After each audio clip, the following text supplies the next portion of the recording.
तो हमने इससे पहले इम्प्रेशन मटेरियल देखा था, उनके टाइप्स देखे थे, जिसमें कि नॉन इलास्टिक इम्प्रेशन मटेरियल में क्या आता था हमारा इम्प्रेशन कंपाउंड। ठीक है, तो इम्प्रेशन कंपाउंड क्या है हमारा नॉन इलास्टिक इम्प्रेशन मटेरियल है। ठीक है, और ये इम्प्रेशन ओल्डेस्ट इम्प्रेशन मटेरियल है और ये थर्मोप्लास्टिक है। इसका मतलब है कि ये जब हम लोग हीट करते हैं तो ये प्लास्टिक बन जाता है, प्लास्टिक की तरह बिहेव करता है, और जब हम लोग इसको कूल करते हैं तो ये हार्डन हो जाता है। ठीक है, मतलब ऑन हीटिंग ये प्लास्टिक बन जाता है और कूलिंग के बाद ये हार्ड हो जाता है। ठीक है, रिवर्सिबल हम लोग इसको फिर से यूज कर सकते हैं।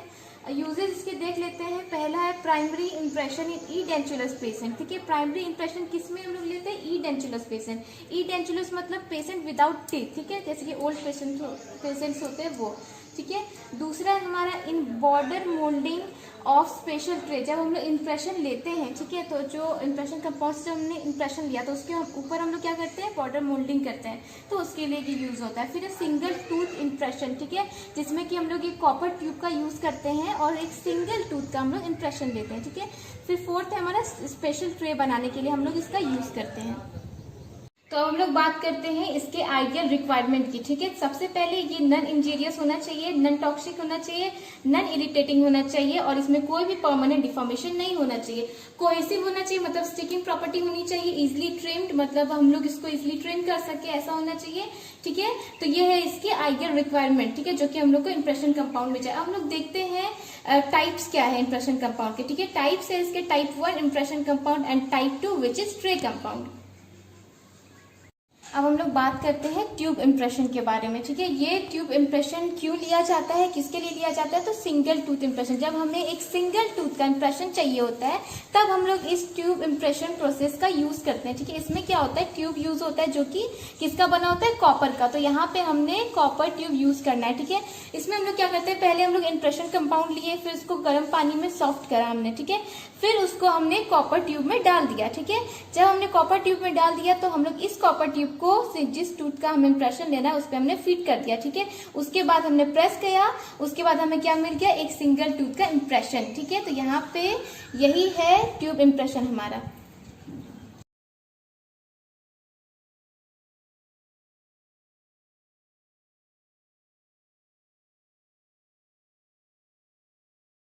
तो अब हम लोग बात करते हैं इंप्रेशन कंपाउंड के कंपोजिशंस के बारे में। ठीक है, तो सबसे पहले है रेजिन्स जो कि 30 पार्ट्स है इसके।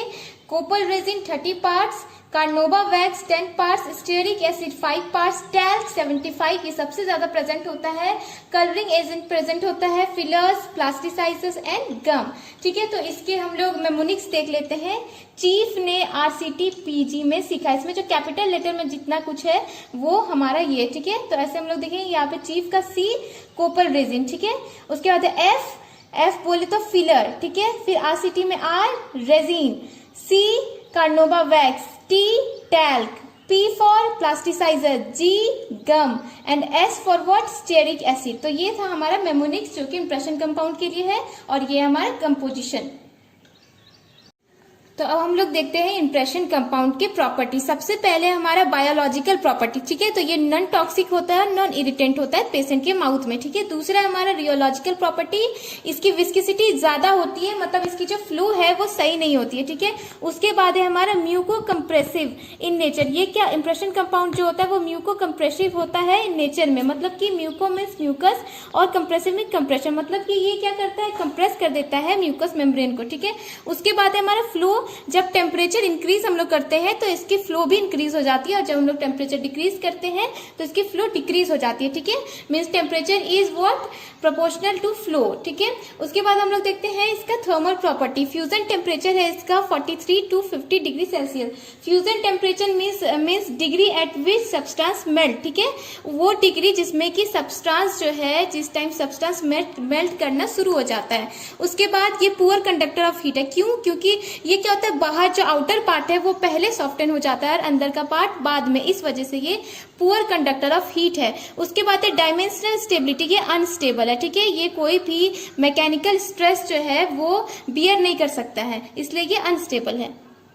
तो अब हम लोग बात करते हैं इंप्रेशन कंपाउंड की मैनिपुलेशन की, कैसे हम लोग उसको मैनिपुलेट करते हैं और यूज करते हैं। ठीक है, सबसे पहले हम लोग क्या करते हैं, वाटर को हीट करते हैं 60 to 65 डिग्री सेल्सियस पे। ठीक है, उसके बाद उस वाटर को हम लोग जो रबर बाउल है हमारा, उसमें हम लोग डाल देते हैं। ठीक है, उसके बाद हम लोग इंप्रेशन कंपाउंड लेते हैं, इसको तोड़ते हैं छोटे छोटे पार्ट्स में, उसके बाद उसको हम लोग वाटर में डाल देते हैं ताकि वो सॉफ्ट हो जाए। सॉफ्ट होने के बाद हम लोग जो है उसको ट्रे में हम लोग उसको लोड करते हैं और हम लोग पेशेंट के माउथ में उसको इंप्रेशन लेने के लिए डाल देते हैं। उसके बाद डिफरेंट मूवमेंट के द्वारा हम लोग पेशेंट में इंप्रेशन लेते हैं। उसके बाद जब वो हार्डन हो जाता है, जब वो हार्ड हो जाता है इंप्रेशन कंपाउंड, तब हम लोग पेशेंट के माउथ से उसको रिमूव कर देते हैं, हमारा जो इंप्रेशन है। उसके बाद हम लोग उसको ट्रिम करते हैं और उस कास्ट को हम लोग पोर करते हैं जिप्सम प्रोडक्ट से। हम लोग बात करते हैं इंप्रेशन कंपाउंड के एडवांटेजेस एंड डिसएडवांटेजेस। ठीक है, एडवांटेज की बात करें तो वो चीप होता है, ज्यादा प्राइस नहीं है उसकी, चीप है वो, इजिली वो अवेलेबल भी है, खरीद भी सकते हैं।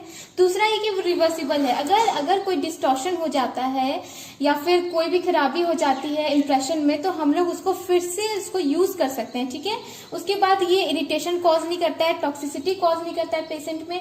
उसके बाद है हम लोग उसको फिर से मॉडिफाई कर सकते हैं, फिर से हम लोग सॉफ्ट कर सकते हैं, फिर से हम लोग यूज कर सकते हैं। उसकी सेल्फ लाइफ भी काफी होती है जो कि 5 years की। ठीक है, डिसएडवांटेज की बात करें तो ये फाइन डिटेल्स जो है वो रिकॉर्ड नहीं कर पाता है। ठीक है, क्योंकि ये जो है हाई विस्कोसिटी होती है इसकी, ये फ्लो इसकी अच्छी नहीं होती, इस वजह से ये फाइन डिटेल्स रिकॉर्ड नहीं कर पाता है। ठीक है, उसके बाद है ये म्यूको कंप्रेसिव होता है, मतलब सॉफ्ट टिश्यू को कंप्रेस कर देता है। ठीक है, इसकी डायमेंशनल स्टेबिलिटी भी सही नहीं है, इसका टेस्ट जो है वो अच्छा नहीं होता है, हो सकता है कि पेशेंट को खराब लगे वो। ठीक है, उसके बाद है अनकंफर्टेबल फॉर पेशेंट के लिए ये अनकंफर्टेबल हो जाता है। अगर उस इंप्रेशन कंपाउंड का टेम्परेचर जो है वो अगर ज्यादा हुआ तो पेशेंट के लिए वो अनकंफर्टेबल हो जाता है। तो यहीं पे हमारा इंप्रेशन कंपाउंड का टॉपिक खत्म होता है।